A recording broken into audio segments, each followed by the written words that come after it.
Nigeria, first bandits. General Yakubu Gowon. Nigeria, first bandit. The 32-year-old accidental leader.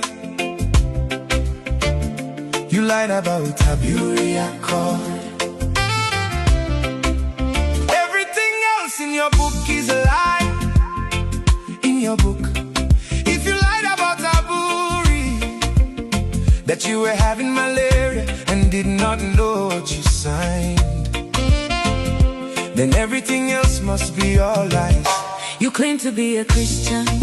You waited till Ojuku is dead and started talking and started lying.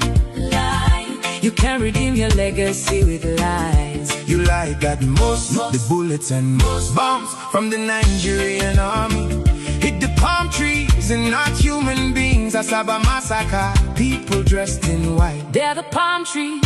Women and children in the market square, they are palm trees. Right? Your book belongs to the dustbin. Trash bin. Nigeria problems today. Credit to you. Hey.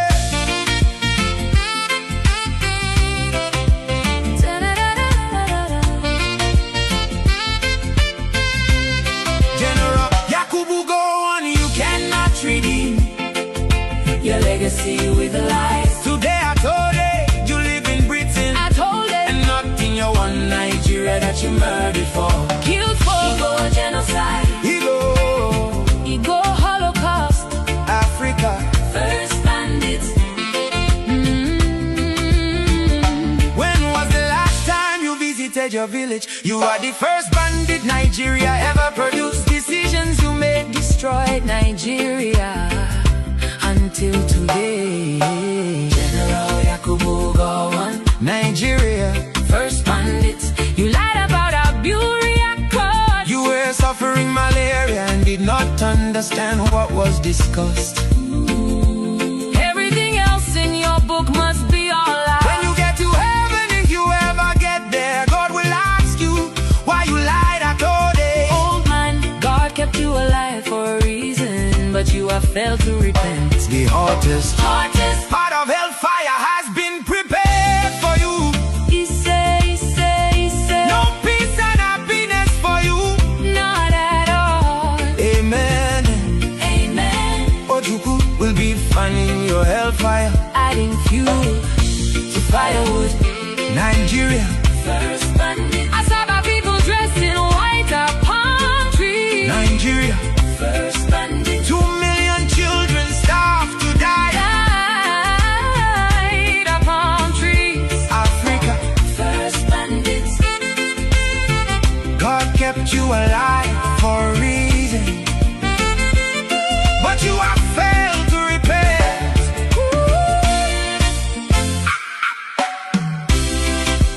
General Yakubu Gowon. You cannot redeem Your legacy with lies. Ojuku will be fanning your hellfire. Adding fuel to firewood. Asaba people, Palm trees. Nigeria, First bandits. you will live to see Nigeria separates. Spirit of 2 million children starved to death. At work. our palm trees. Aburi Accord malaria. Africa first bandits. Read my lips, Ibos must be free worldwide before your eyes. Amen. Amen. Amen. Amen.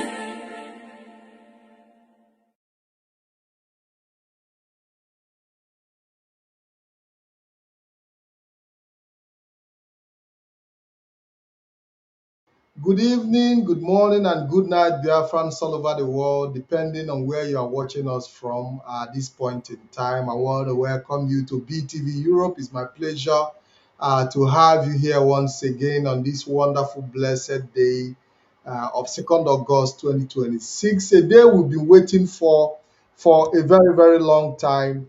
And it is my pleasure once again to say welcome to BTV Europe. My name is Ikem Patrick DK. Earlier on, we had Mazi Chikadibia Edoziem, the head of Directorate of State, made a wonderful and outstanding broadcast. And in fact, the whole world is listening as we are also bringing the analysis to that broadcast. And I want to encourage Biafrans all over the world as you join us in this analysis section to help share the program. Make sure that you make it go round. We are on multiple platforms. We're on Twitter. We're on Radio Biafra London. We are on Rapture Media, and we're also on Telegram Live and BTV exclusive. I want to say welcome. We have series of panelists standing by with us. Today is a day everybody have been waiting for, and we have lived in anticipation to hear as the head of Directorate of State reeled out the structural program and the institutionalization agenda of the indigenous people of Biafra. And for me, it is a great honor to be the host of this uh, edition of our BTV Europe analyzing the broadcast of the head of Directorate of State. And I have with me is Mazi Chika, Mazi Obasi. We have also Mazi Afonwa from the United Kingdom and Uche Chukwu from the United Kingdom. And we also have a sister, Chiaz. Is it Chizwa? Chizwa will be also joining us from the United Kingdom. So we will be doing a kind of joint host program with our UK family, considering the fact that they are supposed to have their usual Sunday program on Radio Biafra London, but our analysis program have been able to encompass all of them, and we are going to run it jointly. And I hope that if you are if you are on the background, please mute. If you are not speaking, mute. I want to see response from Biafrans all over the world. We also have Mazi Chief Ikechukwu, who is also joining, and I wish him to also mute. Who will be analyzing the broadcast of the head of Directorate of State, Mazi Chikadibia Edoziem, a broadcast we've anticipated on for a very, very long time. And I know that many of you followed that broadcast. We are also going to play some of the clips of this broadcast. Unfortunately, they are not as clear and audible as it's supposed to be for me, but I'm going to try to see. We're going to take them bit by bit and bring the analysis to you. And our duty is to make sure that we break them down to your own understanding. We have lineup of panelists, we have lineup of analysts, and today's program is going to be interesting. If you are joining us, please like and share. Very, very important, so that your neighbors, your friends, and your followers will also be able to join in the course of this analysis program. I want to see if I can bring in Mazi Chika Austin. Let's start from my right. Mazi Chika Austin.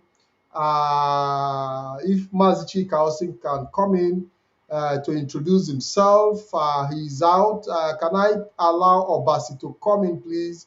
Mazi Obasi, can you please come in and introduce yourself? When you introduce yourself, you step out, then let's take it one after the other. Let's run the introduction concurrently, then before the program starts. Mazi Obasi, are you there? Yes, sir, I am. Yes, can you please introduce yourself, Mazi Obasi? Then we'll go to the next person.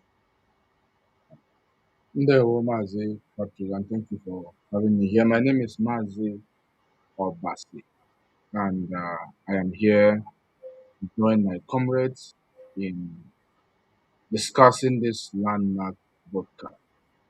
I think that's the shortest introduction I can do. Thank you. Thank you very much, Mazi Obasi. We have broadcasters. Almost all the broadcasters are standing by because everybody want to make their own input in today's analysis program. We have Mazi Afuwa. Mazi Afuwa, if you are available, can you please come forward, Mazi Afuwa, to introduce yourself? Mazi Afuwa, are you there?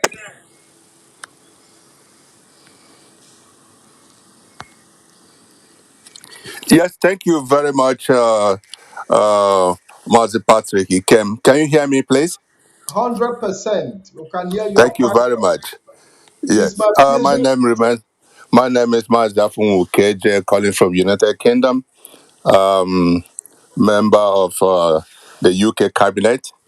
I'm delighted to be here today to share with the landmark broadcast we had from our HOD, and I urge all Biafrans to stay tuned. Thank you very much.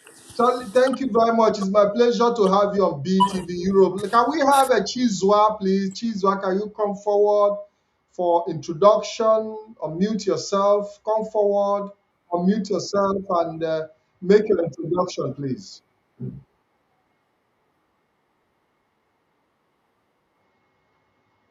It's Chizwa. Can you hear me? Can you unmute yourself? Unmute because you are muted. Okay, let's take the next person, Mazi Kenna. Mazi Kenna, are you there? Mazi Kenna, can you please unmute yourself and introduce yourself to our viewers?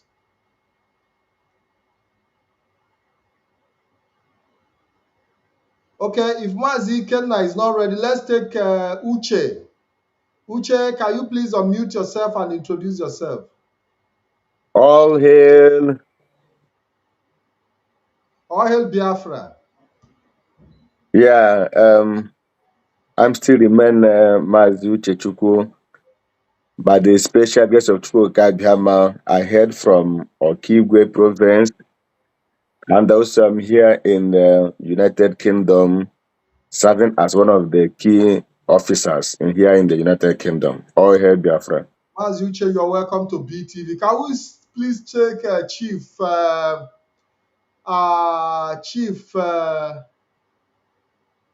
can you please unmute yourself? Can you please unmute yourself?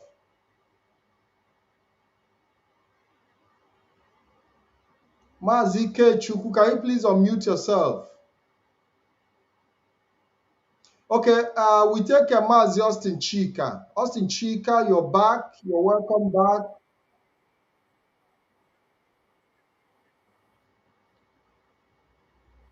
Mazi Austin Chika, can you please come forward and introduce yourself?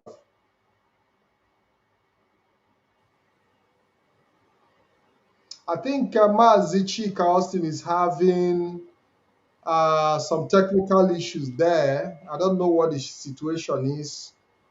Mazi Austin Chika, are you there? Mazi Austin, can you hear me? Okay. Now I would be taking a short I'll be taking a short clip. I'll be taking a short clip of the broadcast of the head of Directorate of State, Mazi Edoziem. Let's see.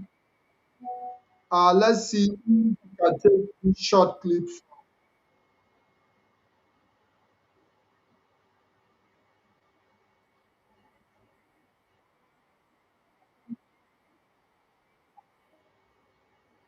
Okay, can you please come forward to introduce yourself, please? But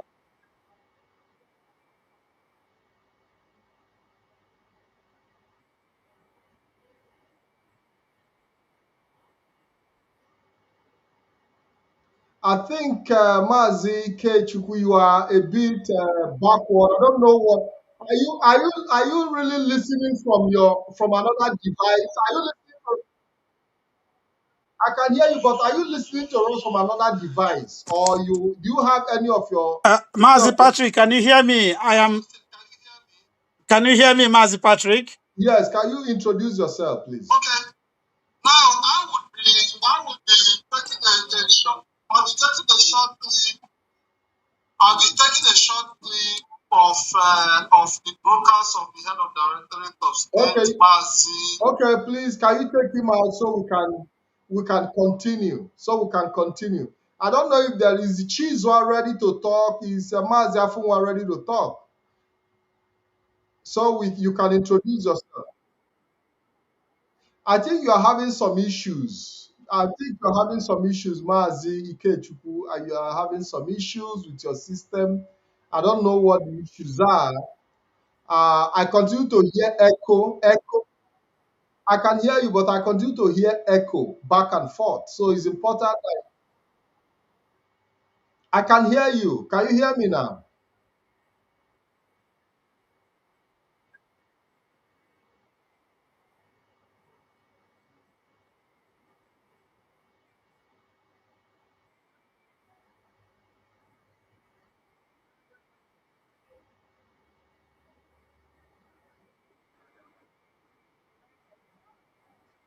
Okay, so technical director, can you please drop Mazi Ikechukwu because he's not. Maybe he has to go out and come back again because our time is running out. Our time is running out. Let me take Mazi Obasi.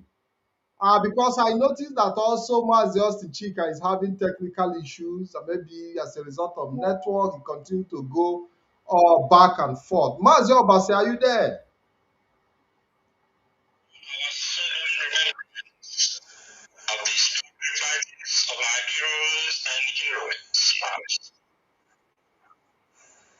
Okay,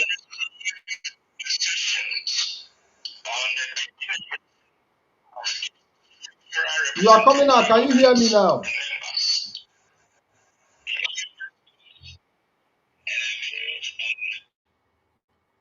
Okay, Mazi Njoku, you're welcome to BTV Europe. Can you please introduce Mazi Njoku? Can you please introduce yourself?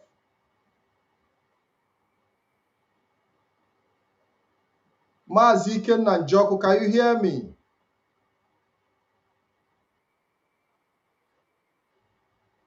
Okay, but I can hear you. But I can hear you. I can hear you, Mazi Njoku. I can hear you 100%. Maybe, yeah, you have to leave and rejoin. Mazi Obasi, are you there? Can you please bring Mazi Obasi forward? Mazi Obasi, you're welcome to the program. You listen to the head of Directorate of State, Mazi Chikadibia Edoziem, and the broadcast that he made. Series of points were raised and they read out. IPOB Constitution also was make presented to our people, which is still in building process according to what he said. Tell us in your own understanding, in your own understanding, how do you see the presentation by the head of Directorate of State, Mazi Chikadibia? Because the presentation, the body presentation, first of all, then we can go into details. All right, thank you very much, Mazi. Uh, Patrick Ikem. I hope you can hear me. 100%, go ahead. Thank you, and greetings to Biafrans all over the world. Like I said earlier, my name is Mazi Obasi, and today I call today the El Clasico of the Biafran movement when we were anticipating this broadcast. And I want to say that what we have today was more than a mere announcement. It was more than a mere broadcast. This is one of the moves that signal to the world that we, as IPOB, we have gotten to that point where we are transitioning from movement to an institution, like we have said it a lot of time. But this is the signal that shows that a movement is to mobilize people. We have done the mobilization, and today's broadcast shows us that we are at a point where we need to preserve that continuity. We also see in today's broadcast emphasis on institution rather than individual. We also see a particular, how do I put it, a particular consistency in using the word or the phrase constitutional order, to represent the focal point of our allegiance, of our dedication, and zero about individual. In the oaths that was read to us, we realize that the emphasis is to the leadership and not to Mazi Chikadibia Edoziem as an individual. So there is a mixture of so many things that brings hope to Biafrans, and at the same time, more than hope to IPOB members and Biafrans in general, it also brings a level of confidence to what I call the the moderates, okay, those who are neither IPOB nor one Nigerianese, but believe in Biafra and are looking forward to something sustainable, to something strong, to something they can say, okay, now I can be part of this. They are looking for something that they can beat their chest and say, yes, I'm part of something that is bigger than me, that is bigger than individual. Today's broadcast, today's announcement, though it was just some snipings of what to expect in the constitution, but the oath of allegiance, and the pledge give us some certain view of the things that should be expected. And I believe we, from now henceforth, we are going to attract so many of the so-called moderate into this struggle, and our desire to move forward will be unstoppable from now going. Thank you. Thank you very much. Thank you very much. I don't know who is available. I would have loved to see Maziafu coming, or Chizwa. None of them have actually done an introduction. Maziafu, can you hear me? Okay, you're welcome. You're welcome to the program. Okay. I think you've done your Yeah. introduction. Yes, I've done my introduction. Okay, yeah. So can you Can you please, hear me? yes, just like I put the same question to Mazi Obasi. How did you Yeah. look at, okay, tell us your opinion as to the presentation you had this evening from the head of Directorate of State. Your personal opinion, because let's see how Honest. we can deal with the body, Honest. deal with the body of the issue before we go into full analysis. Go ahead. Yes. Okay. I patiently. I think every other person like me waited patiently for this announcement today. My personal impression from the onset, I saw it as a breaking news, and I saw it as a step, a million mile step that starts with one step.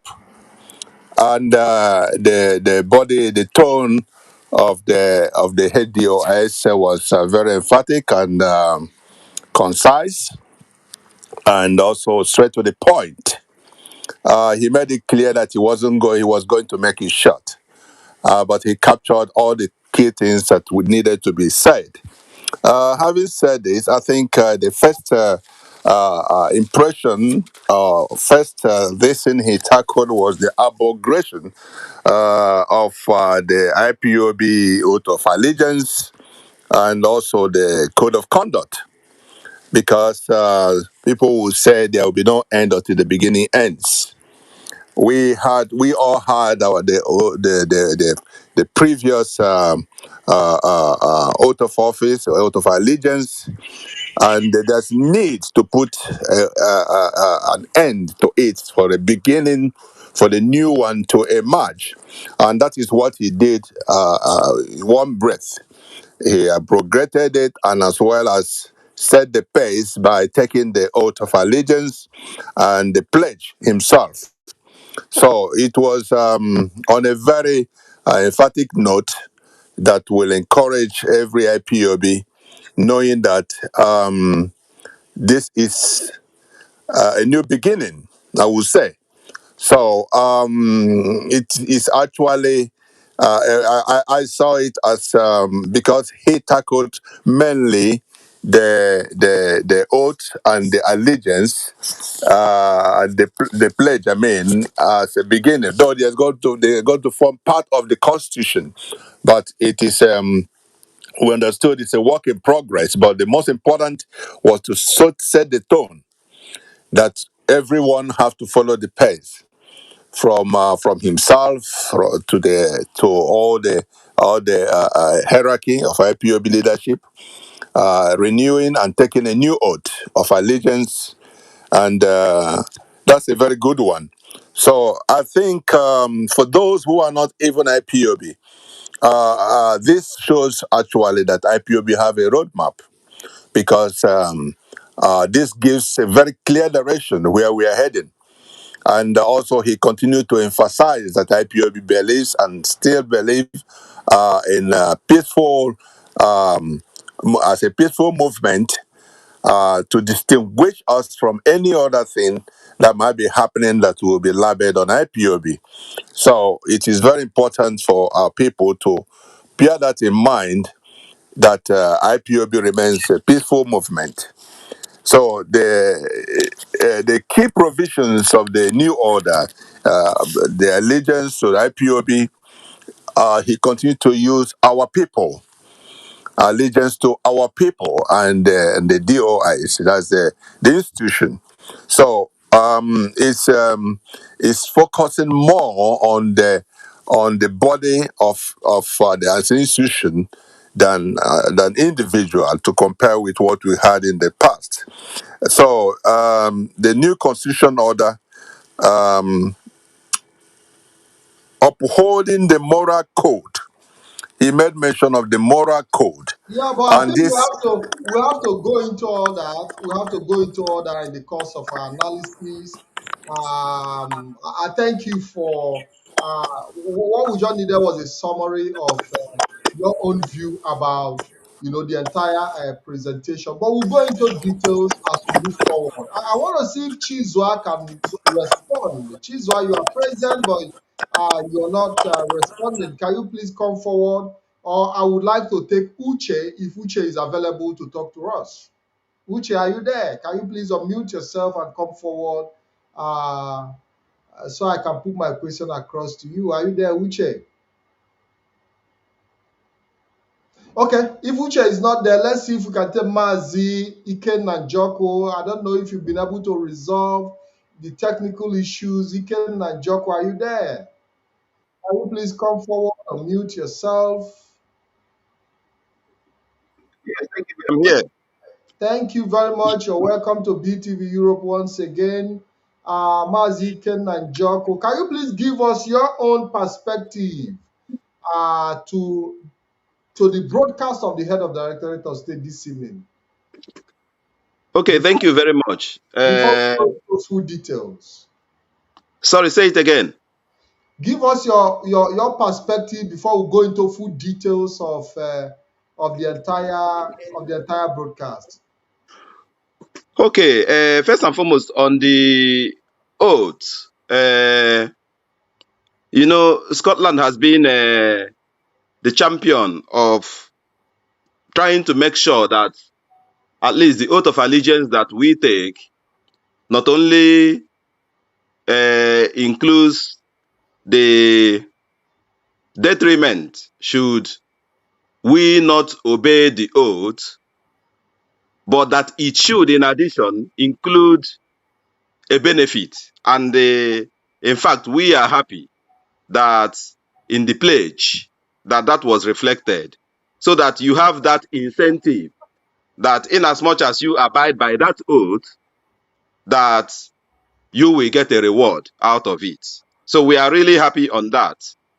And the mention of our Biafran people, the fact that the oath emphasized that we must not harm ourselves, that we must be dedicated to the actualization of a sovereign state of Biafra, and the fact that everything is geared towards the restoration of Biafra is honestly a very welcome development. But on the constitution itself, I have been myself in a private capacity a champion of constitutional frameworks, and I believe that the struggle for the self-determination and liberation of the Biafran people from Nigeria is not a thing that is going to happen by means of a dramatic revolution. Of course, if it happens by that, then hurrah.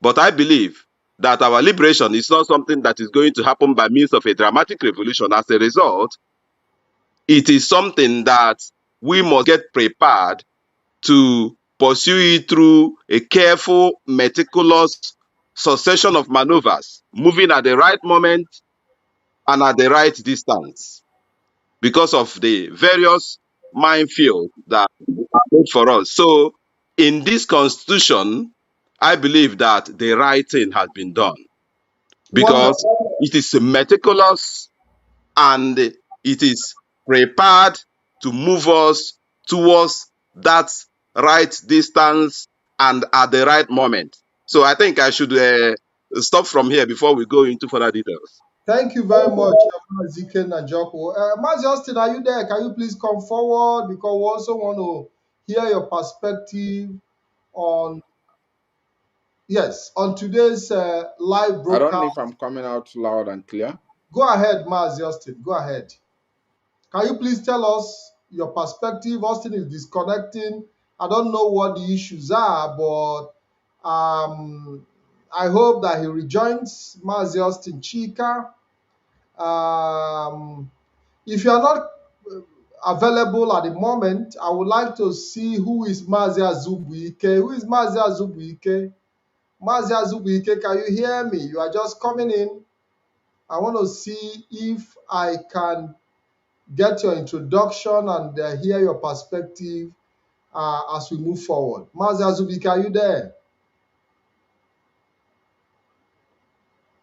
Okay, I will coming back to Mazi Obasi again. Mazi Obasi, can you please unmute? And there are questions I would like to ask you, because in today's broadcast I listened attentively, and I heard the head of Directorate of State mention two basic organs. The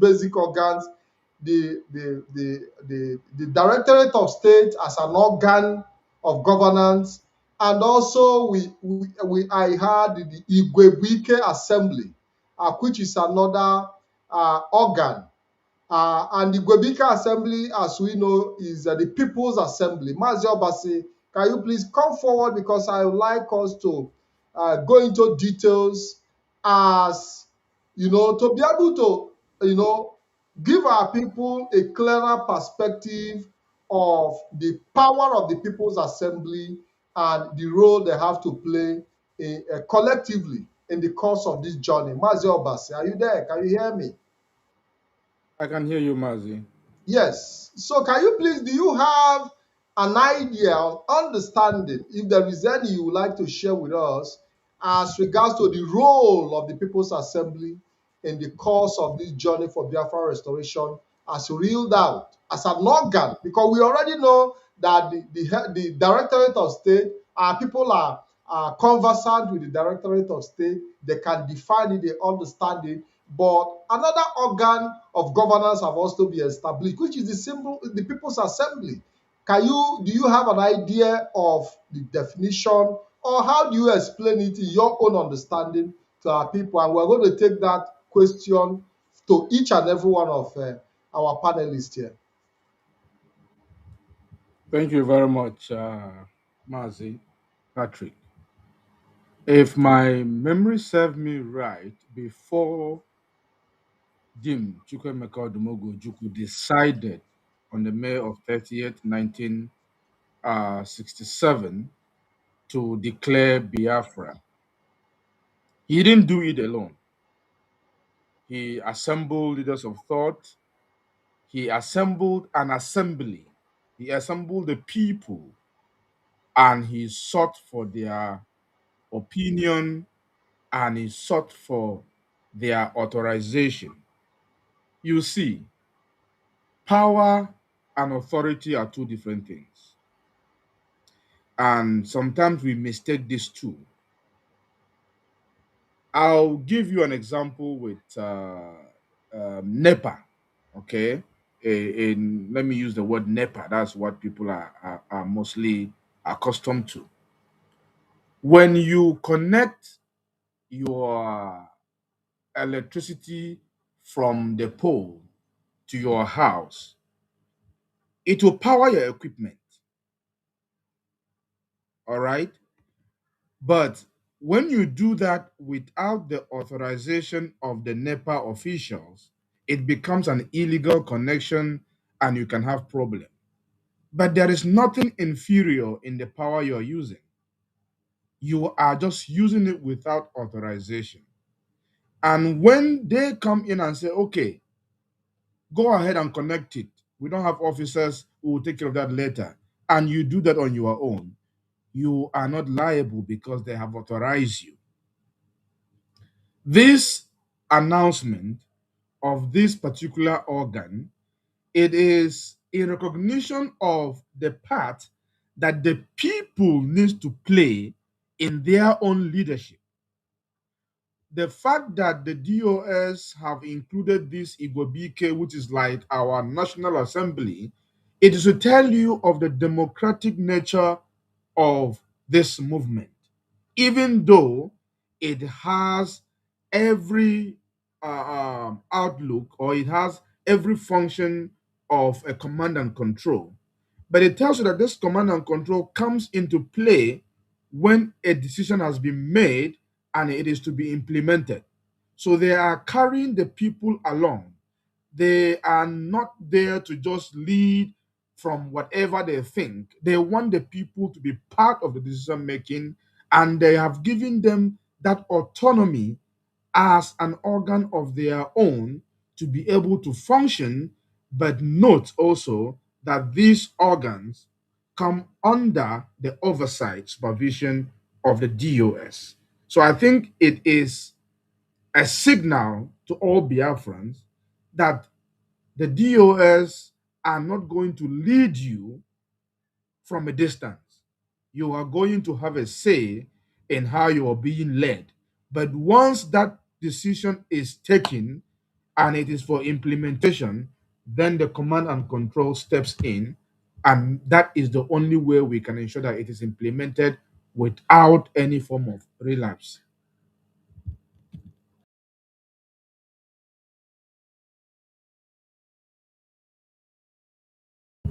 Mazi, I cannot hear you. Okay, I think I don't know what the issues are. I don't know if it's from my end. I don't know if it's from my end. But can you hear me now? Yes, sir, I can hear you. Okay, so is there something you still want to add? Because I want to move to the next panelist in line. I want to say something outside of the question that you asked me. Okay, as brief as you Um, yes, very, very brief.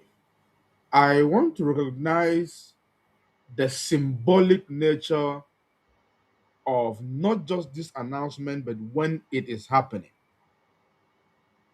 Thankfully, lots of us are religious. The number 8, which is the month of August, is spiritually, esoterically, a number of new beginning, a number of rebirth. And this happened to be happening on this month, the month of August. And on the second day, the number for witnesses. I think it is spiritually significant that it is happening now. And that shows to me that there is the divine hand in all that we are doing as far as Biafra is concerned. Ndewo Mazi. Thank you very much. Quite appreciated. Is Mazi Afunwa there?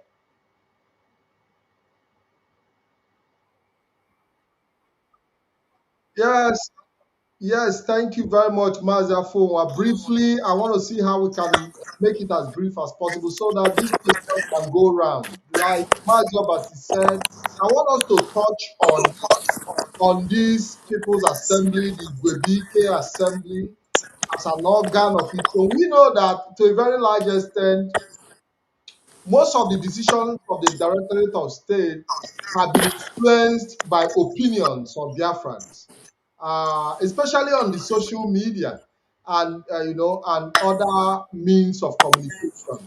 Haven't given an official position to the People's Assembly, like we see how the People's Assembly, social media, and other means of communication have influenced in many occasions the decisions of the Directorate of State. Haven't made it now official. To what extent do you think is going to help the struggle for Biafra restoration? Very brief, you have 3 minutes. Thank you, Mazi Kem.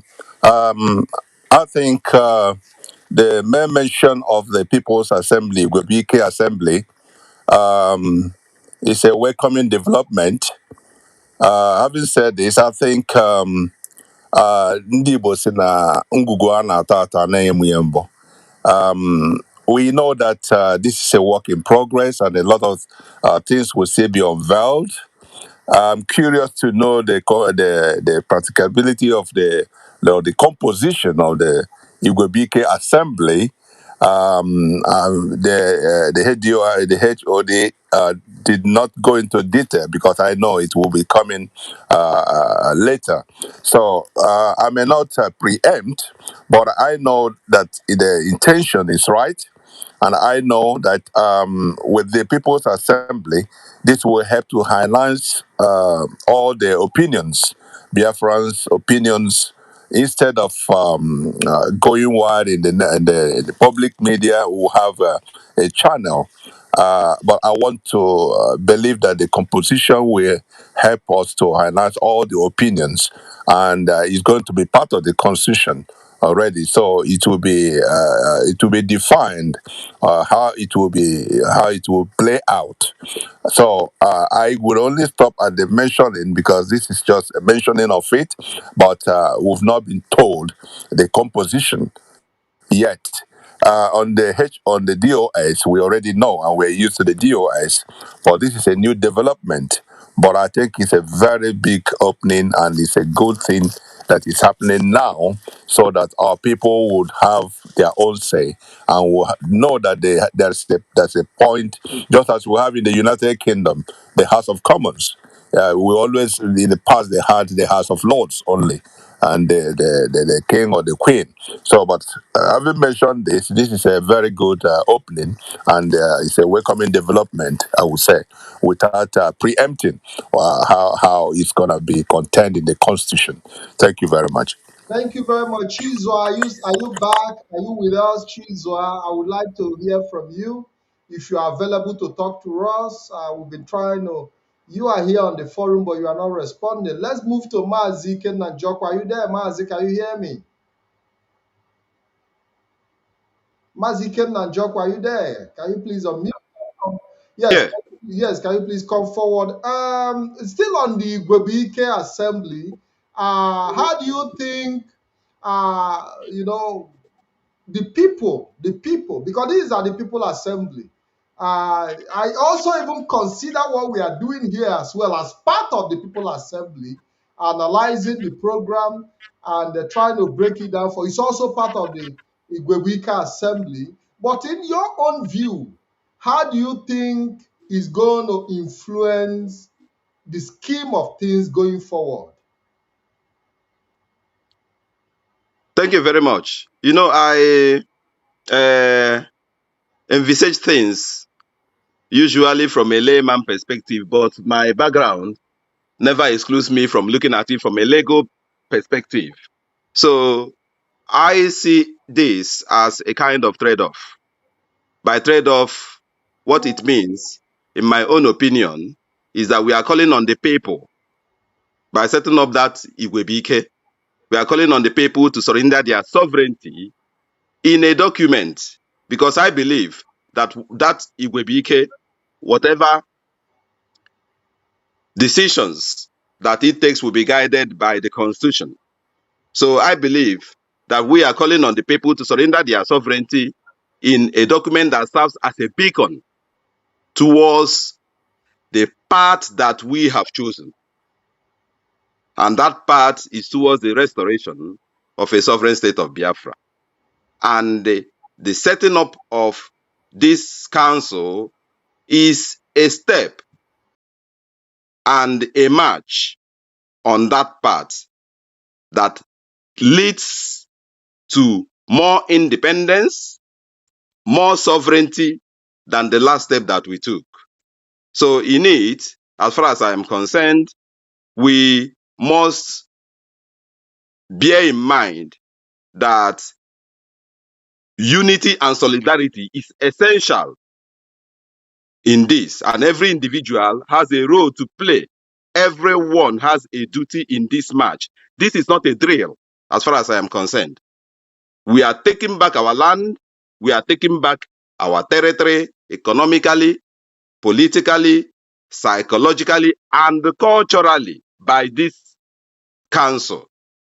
And we are doing it methodically and systematically, bearing in mind that we have a goal and we have a purpose. And that purpose is towards our fatherland, the restoration of a sovereign state of Biafra. So this is a very, very good step that will bring in the voice of the people into the decisions that will be guided by the Directorate of State. Thank you. Thank you very much. Thank you very much. That's a wonderful one. Uche, are you there? Uche, can you hear me?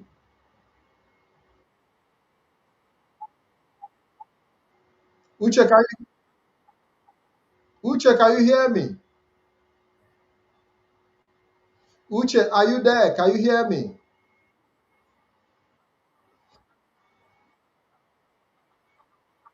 Uche, Uche, can you please mute yourself? Can you please mute yourself, Uche? Please. Okay, so because I don't know if Uche is communicating outside the studio, I believe he's communicating outside the studio. I want to see if Chizwa is not responding, then we'll have to take her out of the studio because it's of no use being here without being part of what we are doing. Can you please take Uche out of the program so that because I see that he need to focus on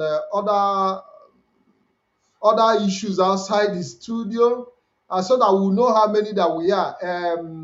Mazi Obasi, I want to come back to you again because you have always been the pointer coming from my left. We also saw Mazi Obasi. Are you there? I believe that you listened. I believe that you listened attentively to some of the broadcasts. I know that you might not even me would be able to be able to, because I didn't take note. But I want to see how we can listen to the voice again, even if they are not clear. Maybe we will also be able to draw some inspiration from listening over again and see if we can take some points. Sure, go ahead. I did take note. Go ahead. Ipob Global Families Board Membership Qualifications, which came into effect on the 28th of July 2018. Second, immediate abrogation of the Indigenous People of Biafra Global Families Code of Conduct, which was introduced and came into effect on the 11th of June 2020. Mazi, at this point, he talked about IPOB code, or a new code of conduct have also been established. also in line with the institutionalization process. And we know that this code of conduct have been a subject of controversy, and also part of part of the instrument of war. The code of conduct have been used as an instrument of war, which the old one, I mean. How do you think that the new code of conduct is going to play a more coordinating role and also guiding role if well utilized? Mazi Obasi. First of all, I would like to point out something very significant from that declaration. Um, that is that the defunct IPOB Code of Conduct and Oath of Allegiance were approved by the DOS. If you read the preamble, I think the last paragraph, you realize that it makes mention of the leadership of IPOB being those who came together and decided to put together that code of conduct. I have made this point several times. By For the fact that the DOS were the ones, or the DOS as a department were the one who were responsible for drafting and approving the now defunct code of conduct, it tells you that they have the power to make and unmake it. They have the constituent authority to unmake it and unmake whatever they have created within that code of conduct, and which they did. So there is no question about their authority to do that. Now, another has been announced. With the same authority they have to create the first one, when every other disgruntled individual currently was then not disgruntled, had nothing to say against it, they still have the power to do that now, and that is what they have done. Now, this new code of conduct, or the new constitution and the oath of allegiance that the DOS have now introduced, de-emphasizes individual. There is no name of Mazi Chikadibia there. There is simply the name of the leadership, which can be anybody tomorrow. Mazi Patrick, are you there? You've disappeared Go from the ahead. screen. Go ahead. I'm here. Okay. This new code of conduct is as selfless as the word selfless can be. And it also gives us the idea of the thought process of this leadership and what we are to expect. Now, like, there is an important part of the pledge that I want to, let me look at my notes, that I want to make mention of. Yes. First, it talks about the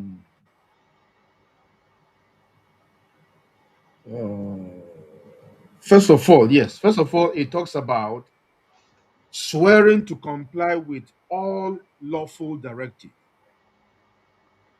This tells you that there are directives that are unlawful. So they are putting themselves on the spot to tell you that we are going to be doing the right thing and our directives shall be lawful, and you are bound by that. As long as they are lawful, you need to abide by it. This means that we have a principle that we are peaceful. We want to fight for our freedom through a peaceful means. Should there be any directive for violence, you know this is not a legal directive. You know that. Should there be any directive to to utilize funds in a way that does not go with the financial principle, you know you are not bound to obey that. So we have moved from just custom, from oral tradition, into a complete institutionalized system that is governed by law. And then the last point says is the part where you actually yes, swear to uphold not just the constitution. I think it's important to note that, but to uphold the constitutional order. And that has to do with the process, the procedure, the activities, everything that has to do with the institution, that we uphold it. The Omas. Thank you very much. Mazi Ikechukwu, I don't know if you are ready to talk to us now. I don't know if you've sorted out your technical issues. Are you there?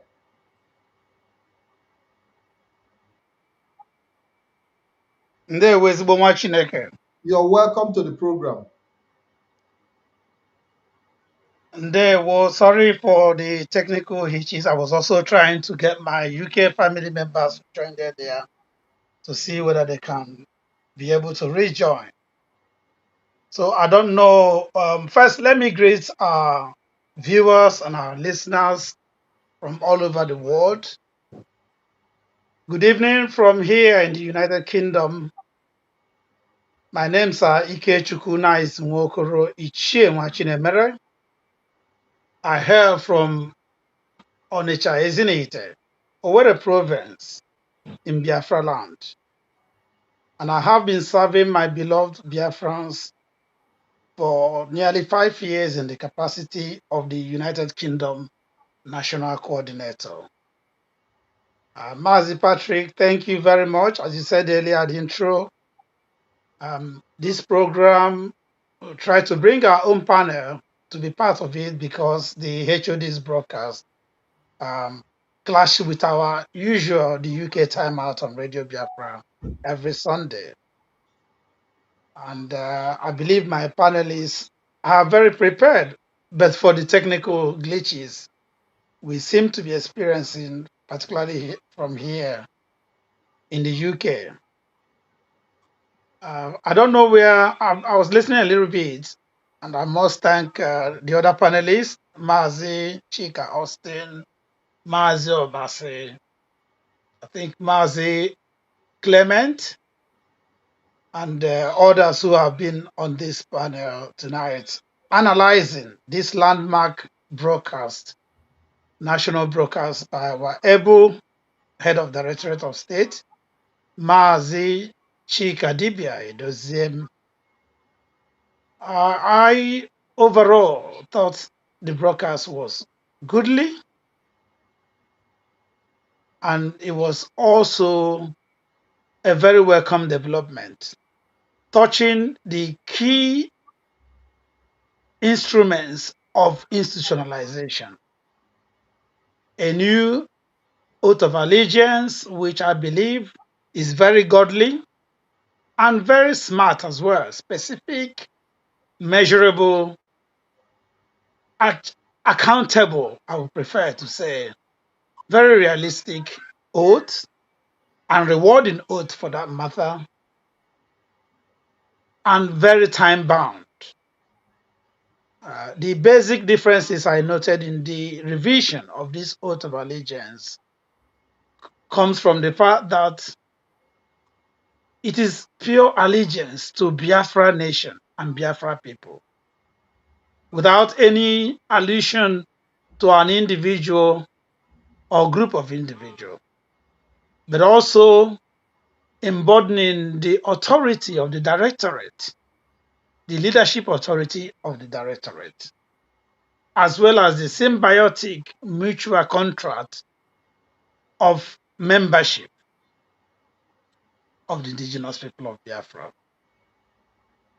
The pledge is a summary of the revised oath of allegiance, saying exactly the same thing. Then the Constitution, maybe I will listen a little bit more, then I'll talk more about the Constitution, what I think makes it very resounding and very promising to not just IPOB members, but Biafrans at large. Why IPOB hasn't had a constitution prior to now, beggars believe, I must be very honest. It beats my imagination. But they say it's better late than never. So it is indeed heartwarming that at last we have this constitution. The provisions, I'll talk a little bit more from what the HOD said. I don't know why, I mean, some people say the broadcast wasn't clear. I listened to the HOD from the word go to the very end of it, and it was crystal clear on my laptop where I was listening from. So again, it could be global technical problems depending on your location and the environment as well. But what I could make of it in a nutshell, just allow other panelists come in before I dive into my understanding, is that this constitution now completely abrogates the old code of conduct. It replaces it in context and contents. So we await it with great anticipation. Here in the UK, I've immediately summoned an emergency meeting of my national cabinet and all coordinators so that I will administer to them the new oath of allegiance and the pledge and urge them to immediately do similarly to their to our various zones and family members in. So whoever now has taken this new oath, renouncing the previous one, which my wife used to describe as demonic because of certain words and proclamations in it, I do hope that I will have a good sleep in my home tonight when I share with her the good news of this new or revised uh, oath of allegiance that is very godly and goodly indeed. Ndewo ezigbo nwa Chineke. Let me take a break for now. Okay, I'll yeah, come back to I'd talk love to about the throw a constitution. second question before I move to just so you can respond to me in 2 minutes. In 2 minutes. Yes. With what we had this evening, in details and how composed the entire article was rolled out, what signal do you think it sends to the world? About what signal do you think that the institutionalization of IPOB sends to the global community? So certainly, my brother, it tells the world that we mean business, that we are serious to indeed reclaim our sovereignty, that the restoration of Biafra as championed by indigenous people of Biafra, IPOB, is not rhetorical. It is not gainsaying. It is not radio razzmatazz or media euphoria. It means that we are organizationally sound and well rooted in the fundamental principles of actualization of a nation. I can't tell you how happy I am tonight, and I think I'll pop a little champagne at the end of this program to celebrate it, because this has indeed announced to the whole world that IPOB has arrived for the very first time in 13, 14 years of the existence of the indigenous people of Biafra. IPOB has arrived. The Igwebike assembly, I call it People's Parliament because that's how I say it, is quite unique. It is what we've been championing here in the United Kingdom when we always say community engagement and mobilization. We need to get our people to have a buy-in in Biafra restoration of IPOB. Because at the end of the day, it is not only IPOB members or supporters or fans that we vote in the referendum, which is our peaceful route to independence, but it's also every Biafran who have a say. So this unique provision in the constitution of IPOB provides the fulcrum for participation of our people He also energizes our people towards very sincere, conscientious mobilization effort and conscientization. Now he has sent a message to the world, not just that we mean business, but we are in business of restoring Biafra.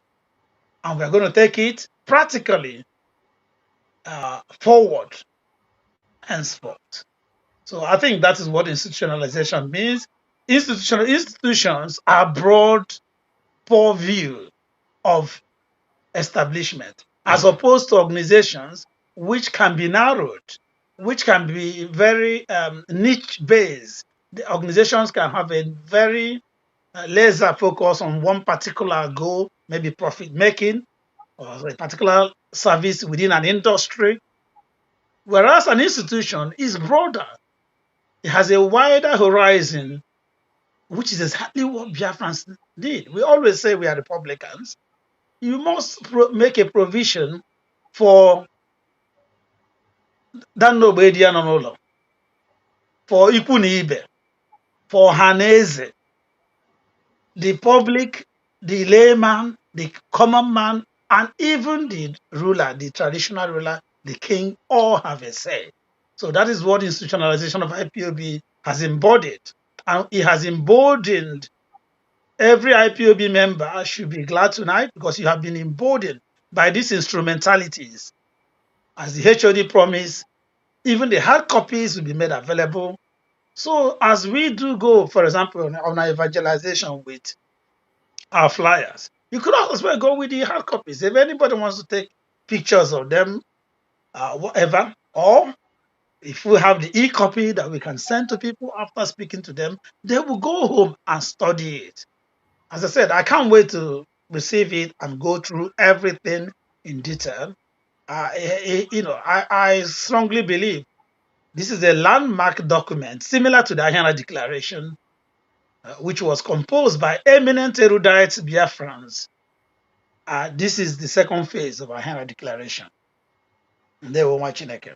Thank you very much. I really appreciate. I know that Mazi Obasia must have noted some points down, which I would like to take from his own angle to see the point that he noted out for discussion, because I want to also recognize you as a broadcaster, and I know the role you play in our job of broadcasting. I know you are a very attentive analyst. I want to see if I can get in touch with Mazi Afunwa. Mazi Afunwa, are you there?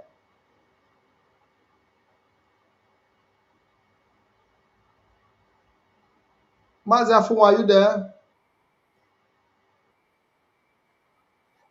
Yes, I don't Go know. ahead. Have you made any input in regards to the code of conduct that we talked about earlier? If you can remind me. Uh, yes. Well, I was trying to, as you rightly said, we all listen to it, but we might not be able to get everything verbatim. But as the last speaker rightly said, the code of conduct and the oath of allegiance, there were key provisions which he emphasized, especially the allegiance to our people, and as well the leadership. The new constitution, other comments on it's actually recognizing the fact that power belongs to the people, and that our allegiance is to our people and to the and that is the whole essence of institutionalization. It's different from what we had in the past. So upholding, also you made mention, one of the key provisions is about the moral conduct. As IPOB member, you it does not, he mentioned that it, whether you are an office holder or not, you are obliged to observe these moral conducts that will be known for, because in the past IPOB means a lot of things to different people. Some some people see us as insultive. Some people see us as something else. But this is actually streamlining what we believe in, the rules of engagement, defining the vision, the mission, the objectives, the guiding principles. So it is a very, very, very important step towards what we're doing. It sends the signal that we are detailed, and we know exactly, we have the roadmap of where we are going. And as well, he mentioned about the rule of law, the rule of law, obedience, and observing as it's written in the Constitution, to ensure that decisions are made according to agreed procedures. So rather than personal preferences. So um, this very thing reduces all the arbitrary decision making. It now streamlines it to the point that nothing is ambiguous. It goes further to clarify the leadership structure, the roles, the responsibilities, and the limits of authority of our leaders. The further thing was about the constitution, as we were meant to understand, will be rolled out, and it will be in print. As Chief Knight rightly said, here in the United Kingdom, we have something that is working out very good for IPOB, that is community mobilization and engagement. So these things will be very handy for our people to get hold of it, and I'm very sure it opens room for even those who are not yet IPOB to understand and even defend the IPOB in absence. So it also it brings about the members, their rights and responsibilities. You know, in the past oath we had, there is something particularly that I was not very comfortable with. But in this very new chapter, it's been corrected. And that is, people say, you don't eat a grape and your children will have their teeth on the edge. In as much as we all are dedicated and we want to make things work, there's something that was about clearing of generations and stuff like that, which was a little bit too far. But this time around,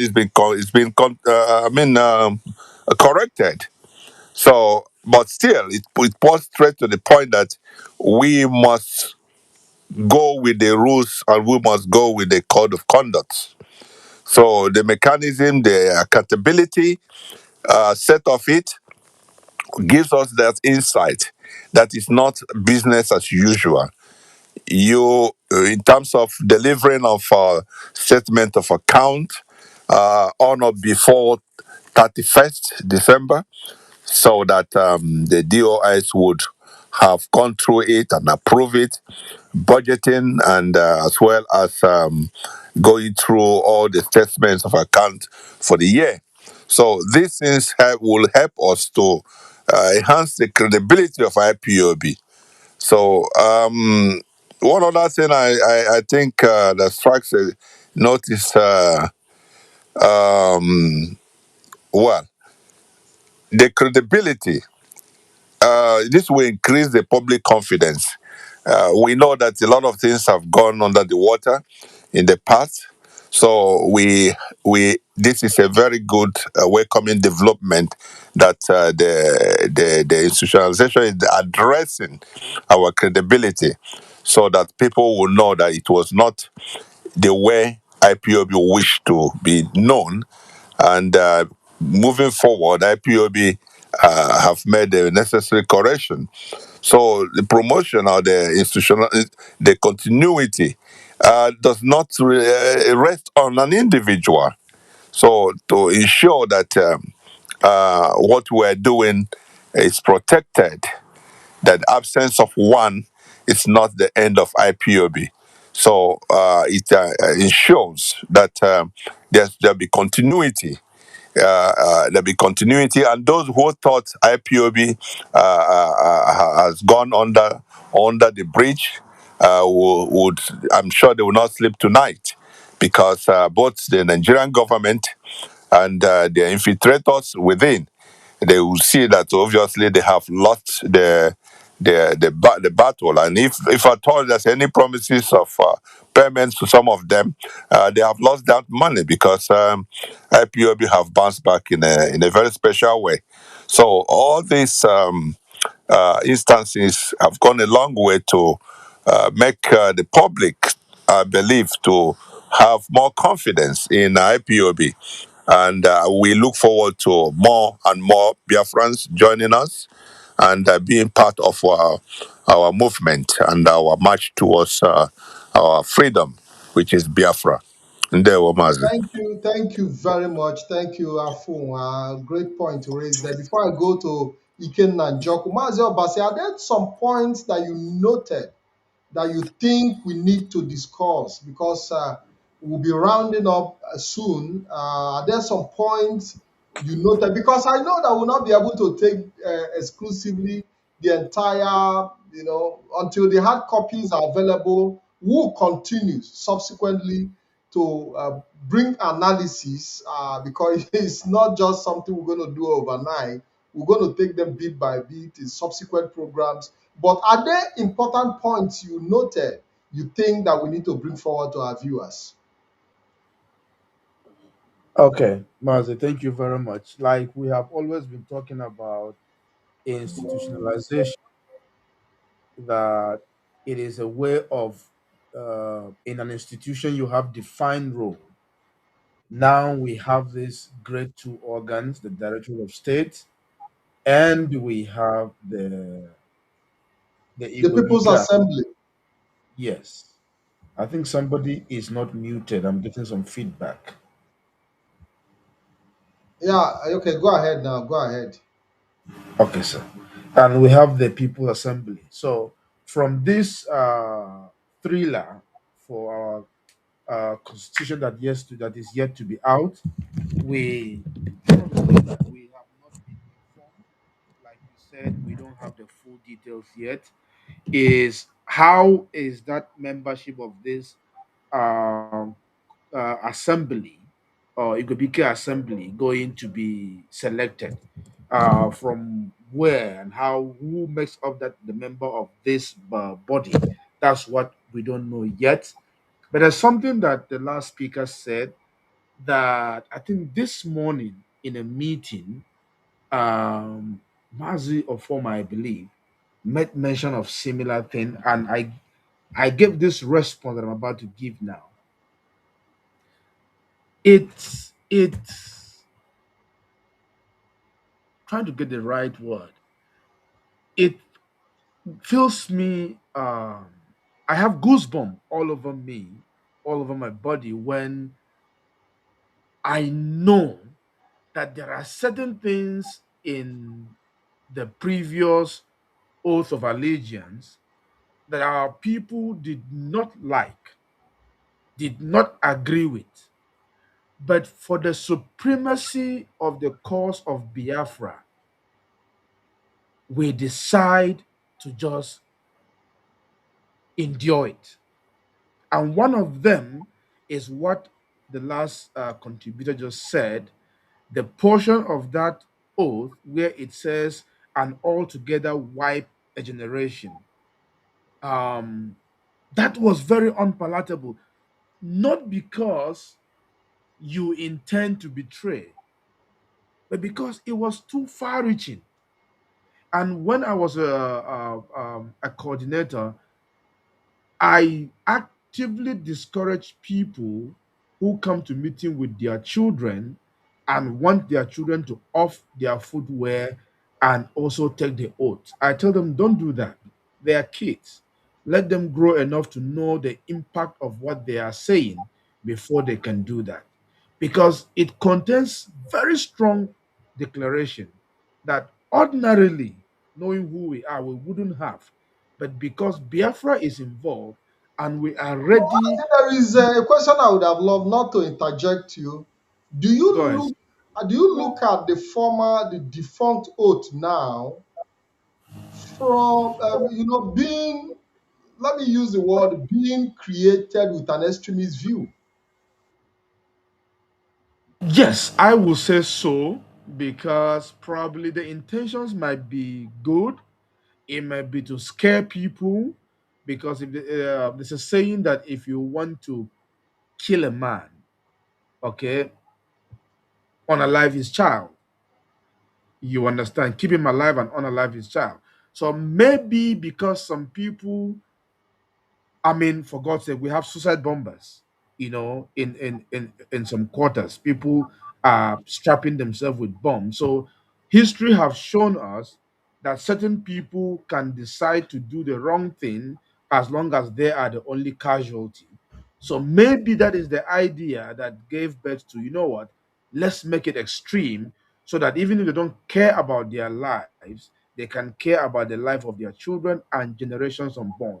So it is possible that it was extreme, but I think it is too extreme. And we are responsible enough to know that we ought not to do certain things, even if our life alone is going to be cut short, because we are Biafrans and we have value for life. We are not like those who can strap themselves with bombs and explode and kill other people. We are not that kind of suicidal. So that's the point I want to make. Second point is the audit department. I think it's very, very important. In the defunct code of conduct, the section 3 talks about the finance. If you ask me, for those who know me in my local, jurisdiction, for more than 3 years now, I have stated that that section of the code of conduct is the most vague of all the sections. It's completely vague, and it speaks only of the department only at the highest level. I am hoping to see in this constitution that those provisions will cover every single level of the units within the struggle, meaning, worldwide, continental, national, unit, state, local government. I want to see that it covers all that so that they can also be subjected to those financial years, to the auditing, and so on and so forth, not just at the highest level. I hope to see that being um, covered. That is the point I would like to make at this stage. If you have another question, I'll be happy No, to no, I take would it. like to go to Mazi and Jock if he's available to respond to us. Let's see his input on, also because it was, I have seen people in many occasions say that, oh, Mazi, since the Directorate of State took full charge of IPOB finance, that they have not made presentation of how the budget was, was used, and there have not been some level of transparency. I like to go to Mazi Kenan Jokwa. I don't know if you're there. Mazi Kenan Jokwa, are you there? If you are there, can you please unmute and join me on the studio? Let's see if we can take some questions as regards to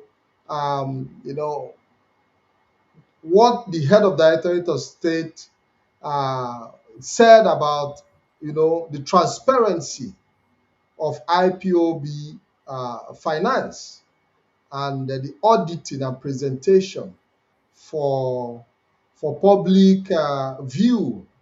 Mazin Joko, have you at some point come across people who accuse the Directorate of State of lack of transparency from the time they took over the entire structure, both including the finance? Have you had that experience? People saying that they've not been transparent and stuff like that. Mazi Ken and Joko. I'm not a finance person, but one thing that is clear is that any issue that has to do with institutionalizing an audit or an audit committee into a body, into an institution, is actually a good thing. It's something to be commended. By virtue of my position, I am always confronted with this question that you just asked about IPOB's transparency, especially as regards the Finance. DOS. And yes, and one thing that I am happy about is this issue of auditing. So I believe that that will go a long way towards assuaging the people who are really focused in that area. So, but there is something that that Mazi that spoke last said that I wanted to just briefly chip in. He mentioned about you asked him about whether the previous oath was drafted or is viewed as extremist. I think I heard you use, Yes. Okay, let use me that put word. that question to you. Do you Yeah. see that do you see the defunct oath now as being too extreme, or is it a way to cage our people into compliance, in your view? Okay. In my view, uh, I will say that the oath lacked an element of feedback because when you set out something for the first time, there is always room for amendments. There's always room for improvements in it. I myself, I took that oath and took it and I read it and I took it willingly, voluntarily. In as much as I might have wanted one or two things to be amended in it, which has now been amended, but I saw it that it didn't receive the kind of feedback which IPOB Scotland made sure that his lack was reflected and as such made available in this new oath. So I will see it from that angle. And if you go broaden it out towards the institutionalization generally, you will see that the various feedbacks which go directly towards our people is actually what is being put into the vertebrae, the heart, the backbone of this struggle. And that also goes towards the Gwebike Council, which, as far as I am concerned, is reflective of what Ojukwu did. And in doing that, the DOS is not only leading the struggle, but taking the whole people of Biafra with it. So I think that is the observation I have to make now. Thank you. Thank you. Okay, go ahead, Mazi. Mazi, go ahead. Provision of the constitution on what you mentioned about financial transparency. Clearly, institutionalization brings accountability and responsibility. And now, embedding in the constitution elements of these vital principles is key. A lot of things, like Mazi Obasi pointed out, in the defunct Code of Conduct, Section 3, about finance, was sort of, what would I say, stage managed or manipulated. The wordings were manipulated with an expected negative outcome in place from the word go. It did sound to me like somebody pushed it and the narrative to even make that department, the finance department, look or rather appear to be more important than other departments. And then you begin to question, was that the foundation of money, corruption, being at the back of the mindset of whoever was teleguiding that narrative in that direction? We've also had some interpretation of that same section of the defunct oath of conduct, giving the notion that a certain finance officer is not answerable to their superior, thereby negating the hierarchy, the chain of command of the organization. Acronyms. We had it openly from late 2021 when Madam Finance was saying she is not answerable to the HOD. Who does that? In which organization or institution does a departmental head override the general head? It's never done. But when you look down into those things and their interpretation as well, you will think that from beginning or the word go, this idea was there. Some people were in cahoots to implement it in a lopsided manner to suit in with their ulterior motive from the word go. And that is what this constitution has come to abrogate. That's what this constitution has come to replace. And now enshrine a policy and principle of accountability, transparency, probity. One of the key things the HOD mentioned tonight that really gladdened my heart again was the annual budget forecast and the budgetary allocation, appraisal, and evaluation. And not just at the level of the directorate, but it will trickle down all the way to the subordinate leadership or layers of leadership of IPOB, that is continental reps, national coordinator, zonal coordinator, unit coordinators. If we understand these principles and begin to align them with our daily conduct, with our day-to-day operations within IPOB, that's what I mean when I said we now mean business. What does this mean? For example, if a country holds their annual general meeting, it's an opportunity, just as companies hold annual general meeting, to produce two things: stewardship statement, which perhaps that is the job of the national coordinator to give an account. You know, our people, once you mention accountability, people think it's all financial. No, there are non-financial accountabilities as well. How you operate, what you've done, what you need to do, assessment, they're all accountability. So this is what this particular provision has made me to think, yes, not just financially, but finance is very key. If there will be quarterly, yearly financial audit, statements, evaluations, appraisals, and things of that nature, transparency has come to the fore.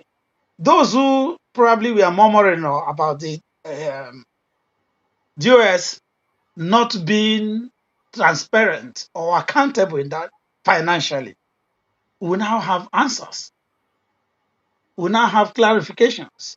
We now have explanations or things that will tell them clearly that it is not what they are thinking, basically. Another very important thing that HOD said, which I want to highlight in this our analysis review, is that the principle of command and control shall be effectively applied from the DOS all the way down to the lowest level of leadership. Because when we started talking about institutionalization, by the way, on our radio program on Radio Biafra, the UK Timeout, all through the month of July and entering, we're supposed to continue today, we will from next Sunday, we've been talking about institutionalization, looking at different dimensions or different angles of institutionalization.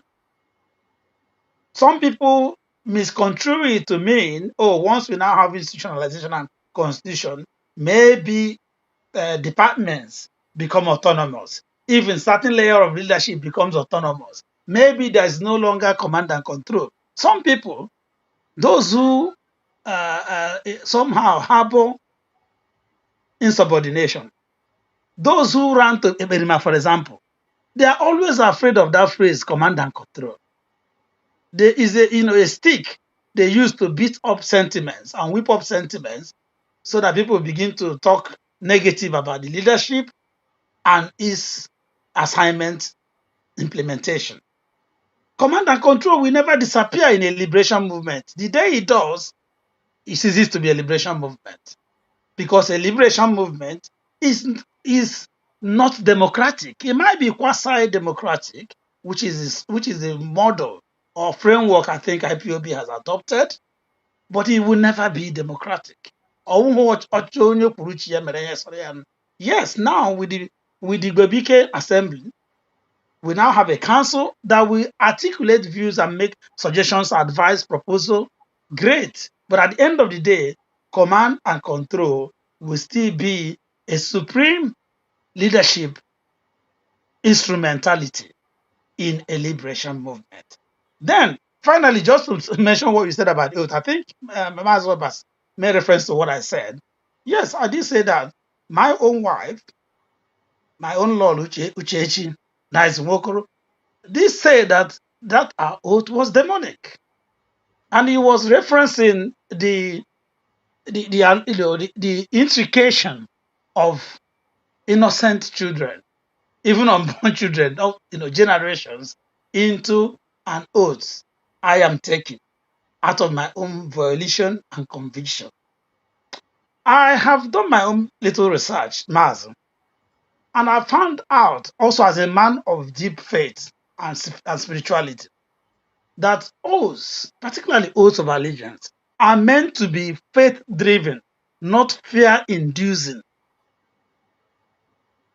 You make an oath of allegiance convicted in your faith that you will keep it.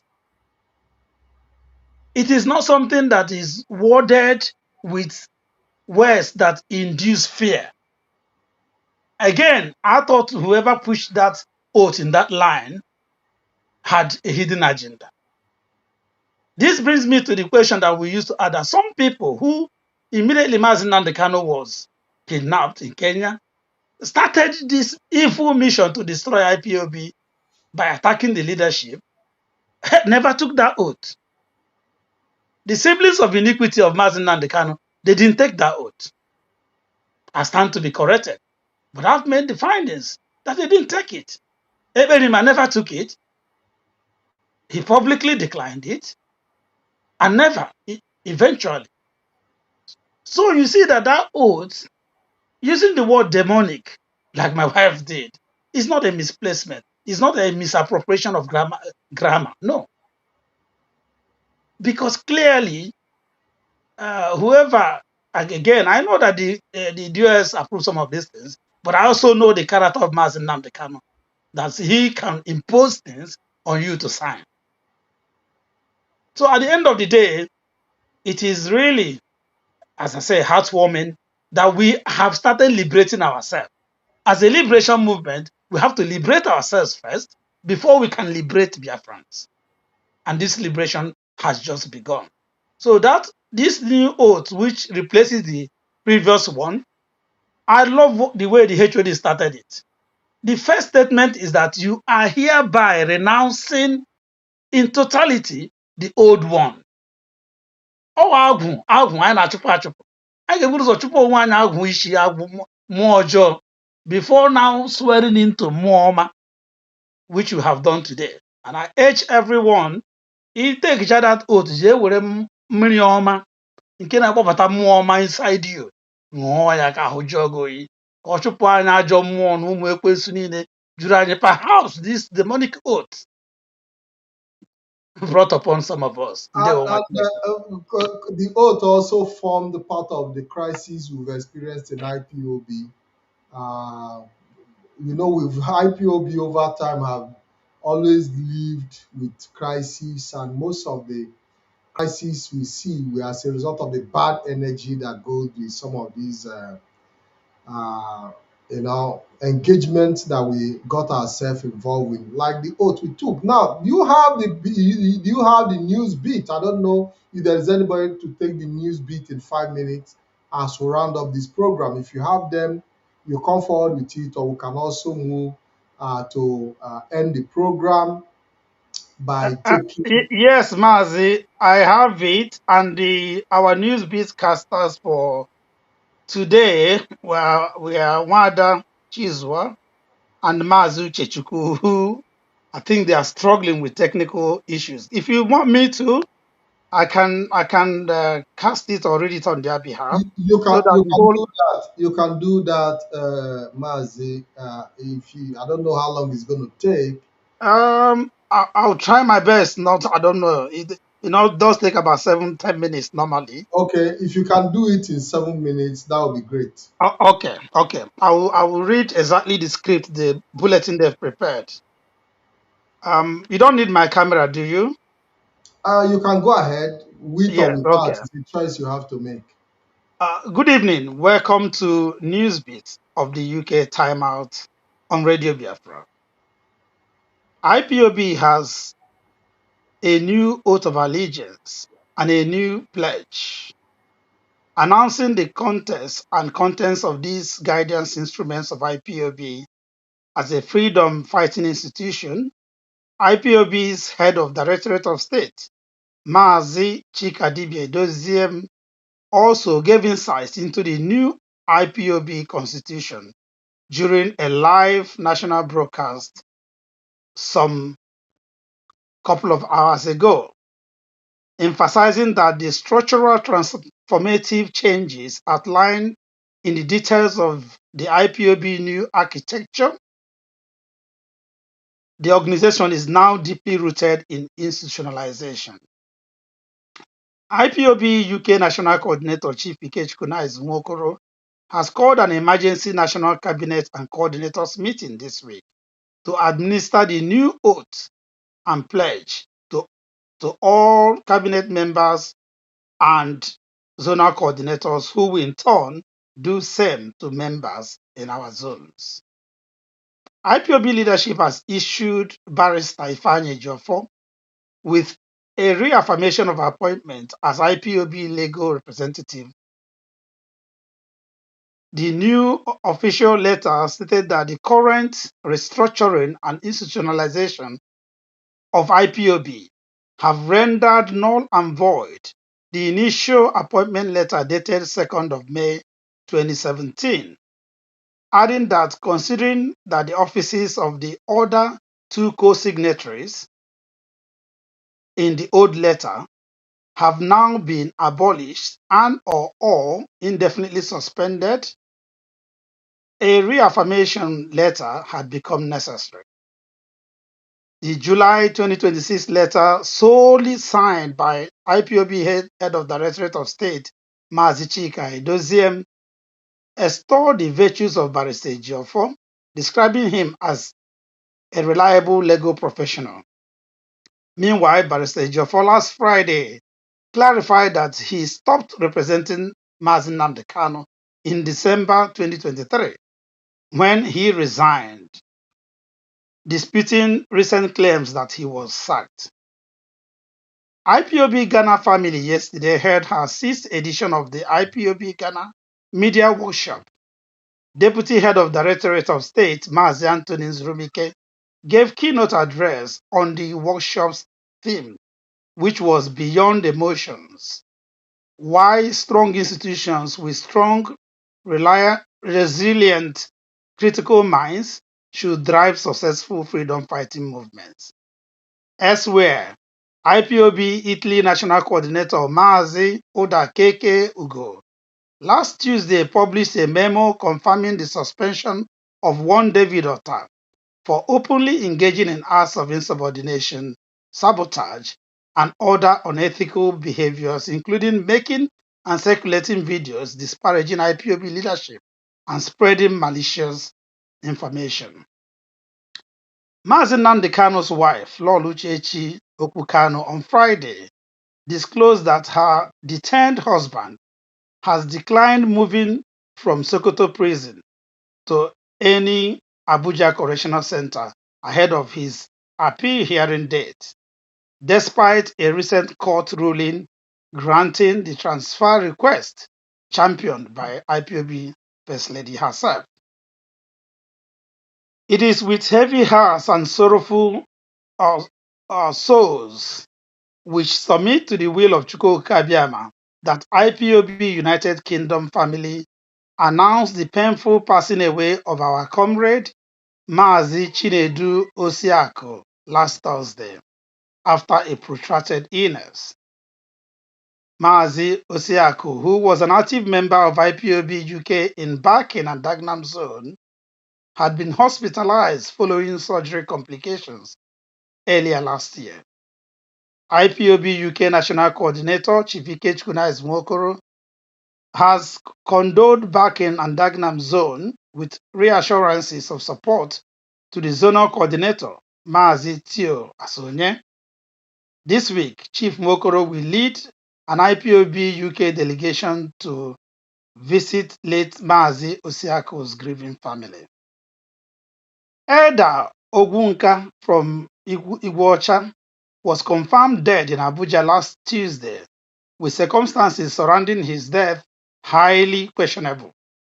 Ogunka, who had been a close ally of Mazi Nnamdi Kanu and his family, also worked with Simon Ekpa's auto criminals. He was reportedly invited to Abuja by Aloy Ejimako and Emmanuel Kanu last weekend. On arrival, his host persuaded Ogunka to stay at a prearranged hotel instead of his usual location in Wuse and assigned him an attendant. After he was served with food and drinks, Ogunka complained of stomach discomfort, which quickly deteriorated his health and ended his life. Insiders report that there was a dispute over money sharing amongst his group, with Emmanuel Kanu and Benjamin Madubugu having been at loggerheads with Ogunka on sharing ratio or percentage. This is said to have led Ogunka to threaten to expose details of the group's atrocities if he was shortchanged. Ogunka had been notorious for pouring evil libation at the Kanu's home in Afaruku Mahia and making demonic incantations against the DOS leadership. Ohaneze Youth Council has criticized Southeast governors for missing Aguiyi-Ironsi's memorial and have also accused Ebonyi State Governor of targeting an activist's family disputed land. Digital tracking agencies and international security bodies have been petitioned following last Wednesday's online incitement to violence by a US-based Nigerian man, Temi Okanlowo, who urged Yoruba youths in parts of Lagos to kidnap and murder an Igbo real estate investor over an alleged tenant dispute, including his restricting his residential property tenancy to members of his own church congregation. Last Tuesday night, a large gang of heavily armed bandits attacked a mosque in Sabon Breni, Sokoto State, in a dastardly terrorism act that lasted over 6 hours, resulting in 7 deaths. Local sources indicated that community members like Malam Nasiru, who regularly use the mosque loudspeakers to alert neighbors about impending raids or attack by terrorists, have now been methodologically pursued and killed by these bandits. In Borno State, a leading military gun truck ran directly into a buried landmine, killing all 8 soldiers inside the truck. Information analysts note that a heavy weapon was concealed by a terrorist IED, which caused the explosion. A notorious bandit leader in Zamfara state last weekend orchestrated an attack on 11 communities within Maru Council in response to the villagers' resistance to a previous raid, which resulted in the death of a bandit. Over 40 residents, mainly women and children, have been kidnapped. A group of armed bandits attacked a Sharia courtroom in Wajo village last Wednesday, shooting randomly and aiming at the judge, who managed to escape by leaping through a window. An international operation revealed Mexican drug cartels are sourcing methamphetamine production to West Africa. Latest reports say multinational raids seized chemicals, lab equipment, and meth. Interpol warns cartels exploiting security gaps to make West Africa a hub for exporting synthetic drugs to European and Asian markets. The US-Iran proxy conflict has escalated into open warfare within the last few days, with US airstrikes, uh, on Iranian targets and Iranian retaliatory attacks on US assets in the Persian Gulf occurring, disrupting global energy logistics, including a drone strike on a US-owned tanker in Egypt and Houthi naval blockade in Yemen. Meanwhile, Italy last Thursday shut her borders with Spain following a 60,000 migrant surge in Ceuta. Europe football governing body UEFA has issued a resignation ultimatum to FIFA president Gianni Infantino following his controversial proposal to sell equity stakes in the FIFA forward enterprise to private investors. Despite Infantino rescinding the plan, UEFA threatens a no confidence vote on him if he doesn't resign, risking a boycott of international tournaments. That's Newsbeat from the UK Timeout Stables. Thanks for listening.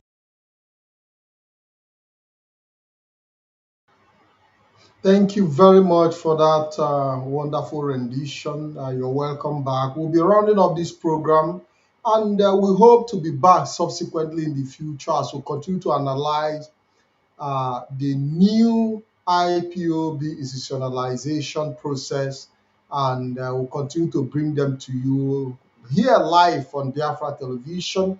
I will be engaging more with our people in our next edition, where we'll be opening the line for calls to come in. Uh, Unfortunately, today we won't be able to do that as a result of time restraint.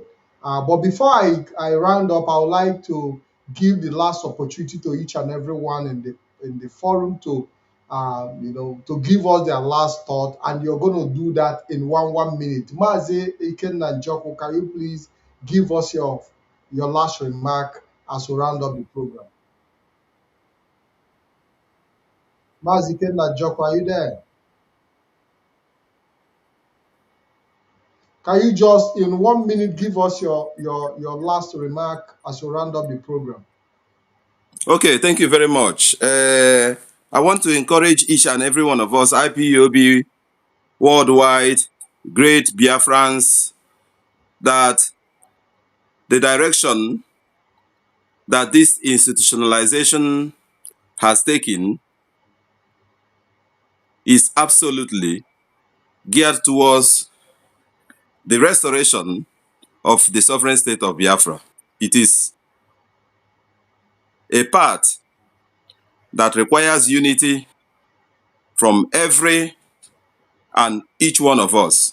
And we must be dedicated with loyalty towards the directorates of state to ensure that which is a lifetime struggle, the actualization of the sovereign state of Biafra, is achieved at the end of the day. Thank you very much. Thank you very much. Mazi Afunwa, you have just 1 minute, please.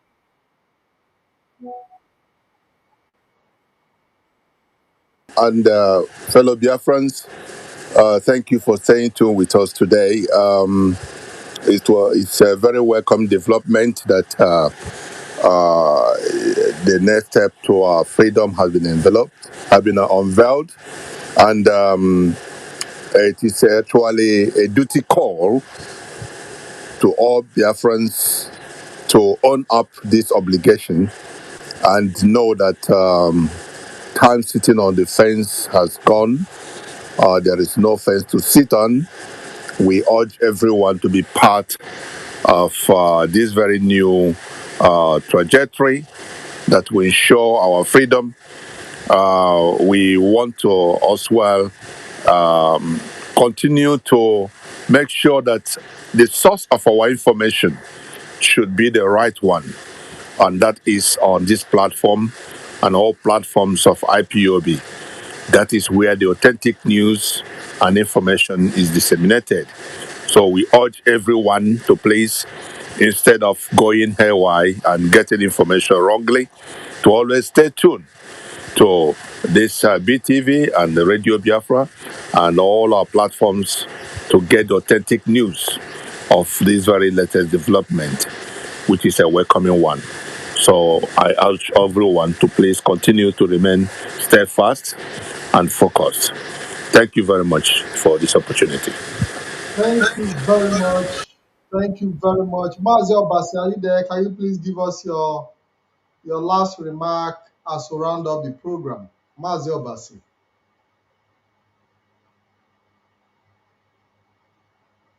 Mazi Obasi, are you there? Yes, Mazi. Can you hear me? 100%. You have just 1 minute to give our closing remark to our viewers.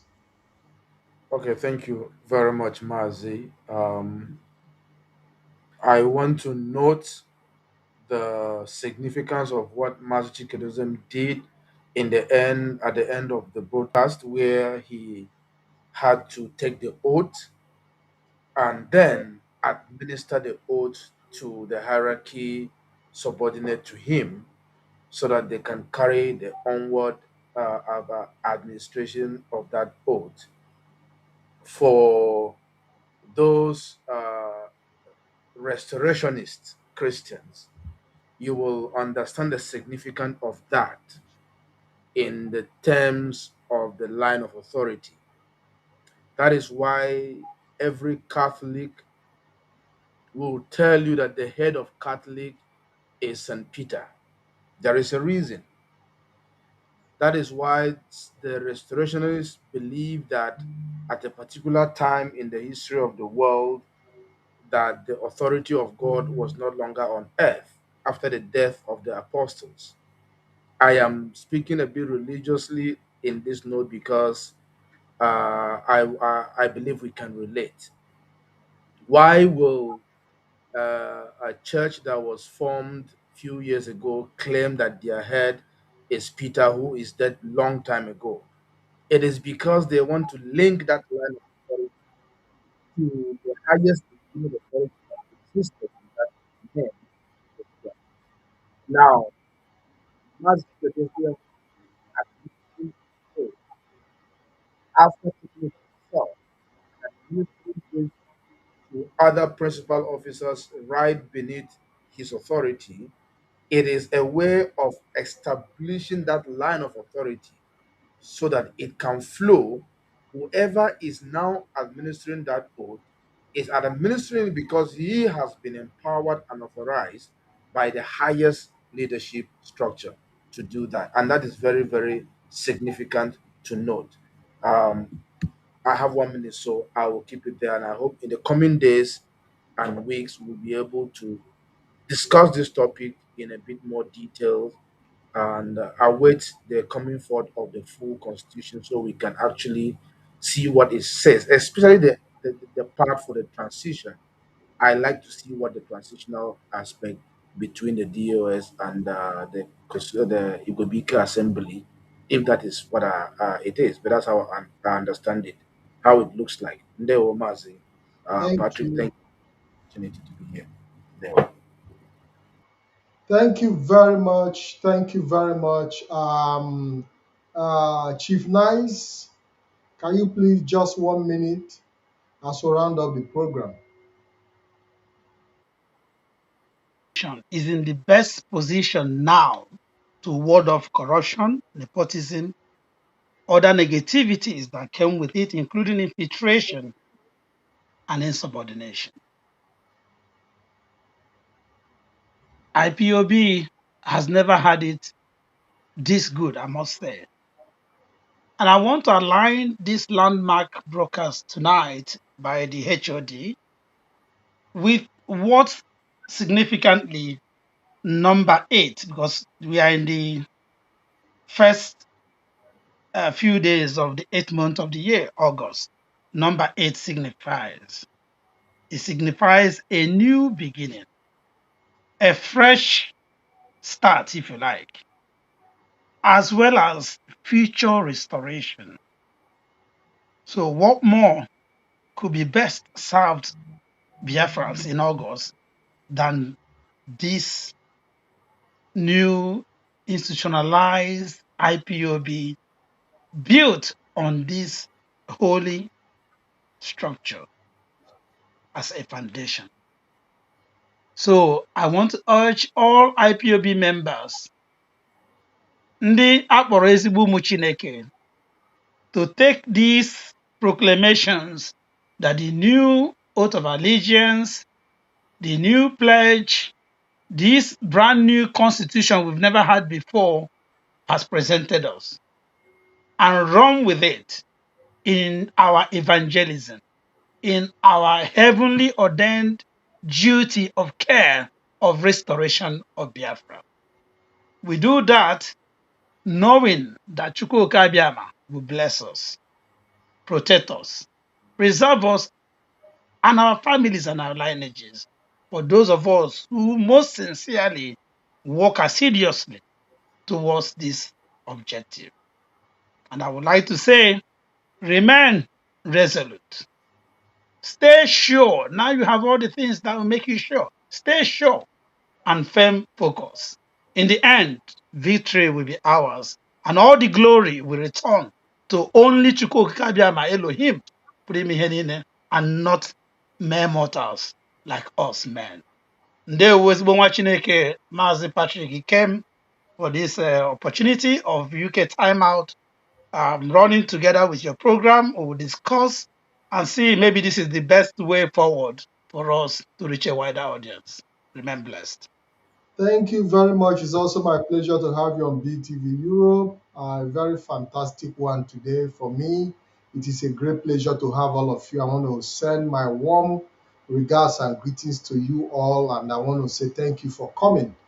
This is BTV Europe, and we've been able to come to the end of the program today. If you've stayed with us till this moment, it shows you are committed, and I want to show also to Biafrans the need for us to reinforce our belief and our commitment to the struggle, to continue to understand that the journey is no longer that far as we perceive it. It is getting closer by the day, and we must remain strong. I want to say thank you very much for your audience. I want to say thank you for sharing this program. I want to say thank you for being with us. And I also want to say thank you for standing by us on BTV Europe. Until I see you again, my name remains Mazi Ikem Patrick DK. And have a wonderful week ahead. And God bless you all in the name of Chukwuka Abiyama. Thank you very much. And thank you once again.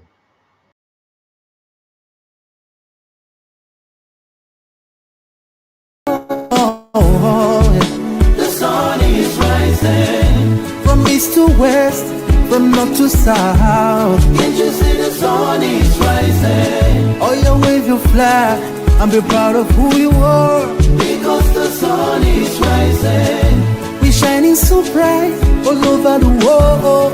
We are the sun, we are rising. We spent our lives in pain and misery. Never gonna trade our freedom with any mystery. It's affecting our soul and it's killing us slow. With what we've been through, we are far from being good, but we are blessed by Chikadibia Edoziem. So we're never gonna give up. We're never gonna give up. There'll be light in the end of a tunnel. It will shine so bright all time. The whole wide world will embrace us. Nobody can stop us, nobody can cage us, nobody can stand us, yeah. They will know, they will know. The sun is rising. From east to west, from north to south. Can't you see the sun is rising? Oh, you wave your flag and be proud of who you are. Because the sun is rising. We're shining so bright all over the world. We are the sun, we are rising. The windows and curtains, green lights be revealing. When I think about how blessed we are, goosebumps all over my body. Sunrise to the black stripe, black strands crossing grey stripes. Clashes upon clashes, many lives turn to ashes. When I ponder and reminisce, the actions I see malice. Blood on the ground, this is how we fly. Our beautiful flag, all around the world. Blood on the ground, this is how we fly. Our beautiful flag, all around the world. We go carry the cross together. We walk through to Zion. We stumble, we rise. How the victory will start. They will know, they will know. The sun is rising. From east to west, from north to south. Can't you see the sun is rising? I still wave your flag all over the world. Because the sun is rising. I see we shining so bright all over the world. We are the sun, we are rising. They will know, they will know, they will know. Keep our light shine, the sun is rising. Wave your flag anywhere you are. Keep our light shine, the sun is rising.